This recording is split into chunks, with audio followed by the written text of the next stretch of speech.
के लिए आए हैं, बीएचयू से संबंधित, काशी से संबंधित कुछ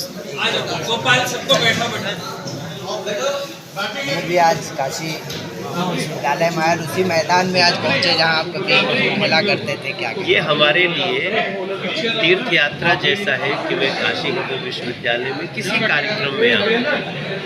आज बीएचयू प्रीमियर लीग हो रहा था और यहाँ के बच्चों ने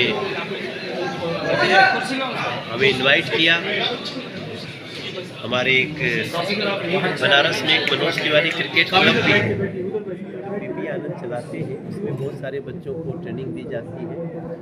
तो उनका भी आग्रह था और उन्होंने हमने बात कराई और इसी बहाने मुझे एक बार बीएचयू में आने का मौका मिल गया।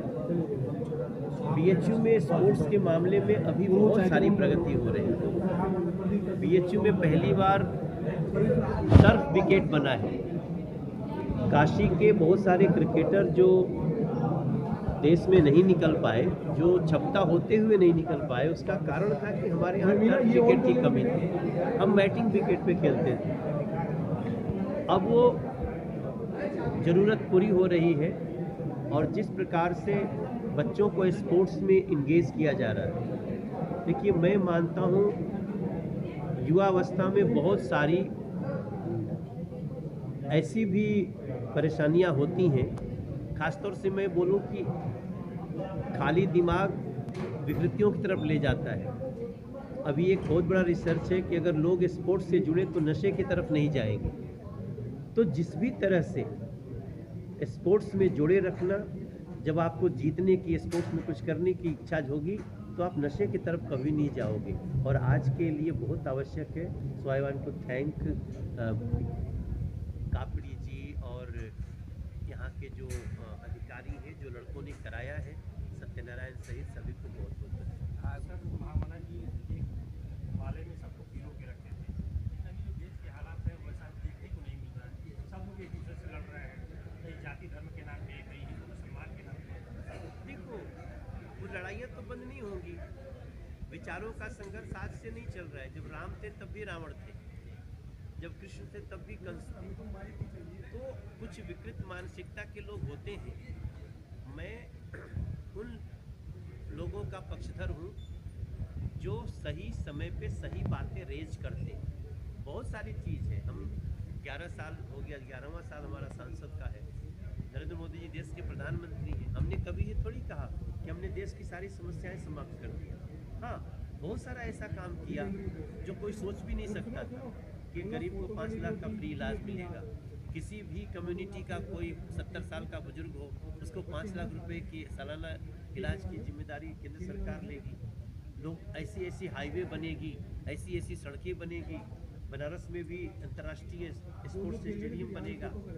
तो सकारात्मक चीज़ों को कुछ लोग छुपाना चाहते हैं। राजनीतिक रूप से ऐसा होता है क्योंकि आपका विपक्ष जो है वो आप कितना भी अच्छा करोगे तो बुरा वाला ढूंढेगा, क्योंकि वो आपका अच्छाई की बात नहीं करेगा। बहुत बड़े दिल के लोग होते हैं, अटल जी जैसे लोग, जो कभी बांग्लादेश के मैटर में इंदिरा जी को भी दुर्गा कह दिया था। तो समय के साथ इसको मैं नकारात्मक नहीं मानता। नकारात्मक क्या है, जैसे आप संभल की घटनाएं चल रही हैं, जब कोर्ट के ऊपर हमला कोई कर दे, उसको भी कोई राजनीतिक पार्टी आकर के सपोर्ट करे, ये ठीक नहीं है। जहाँ भी विवाद होगा उसका होना चाहिए निदान, और निदान के लिए है संविधान। तलवार और लाठी से, गोली बंदूक से हम सड़क पे निदान न्याय नहीं कर सकते। तो ऐसे लोगों को प्रार्थना कर रहे हैं। देखो, वो संसद भी नहीं चलने दे रहे हैं, आज भी ये संसद एडजर्न हो गई है। तो इन सकारात्मक पहलुओं को विपक्ष को भी देखना चाहिए। और अभी एक सूचना आप सबको दे दूं कि देश के प्रधानमंत्री ने 1 लाख युवाओं को राजनीति में ऑफर दिया है, और वो लोग होने चाहिए जिसके घर में कोई सांसद, विधायक और पंचायत सदस्य न हुआ हो। तो ये बहुत बड़ी पहल है, उसमें लोगों को भाग लेना चाहिए, आना चाहिए, ताकि हम देश को 2047 तक विकसित बना सकें। सनातन धर्म की बात हो रही है। और ओझा सर, उन्होंने हमारी पार्टी ज्वाइन कर लिया है।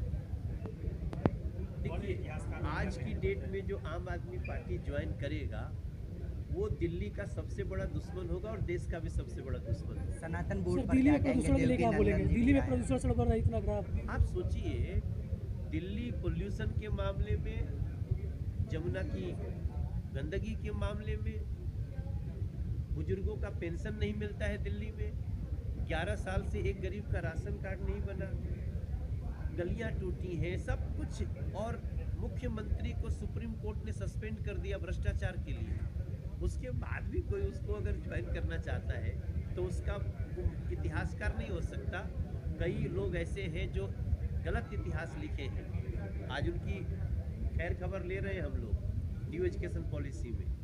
तो ऐसे लोगों को धीरे धीरे देश पहचान रहा है और यही कारण है कि देखो 2024 के चुनाव के बाद भी हम हरियाणा जैसा राज्य फिर से तीसरी बार जीते, महाराष्ट्र फिर से जीते। 5 तारीख को आपको मुख्यमंत्री देंगे वहाँ से इसको अच्छा सा।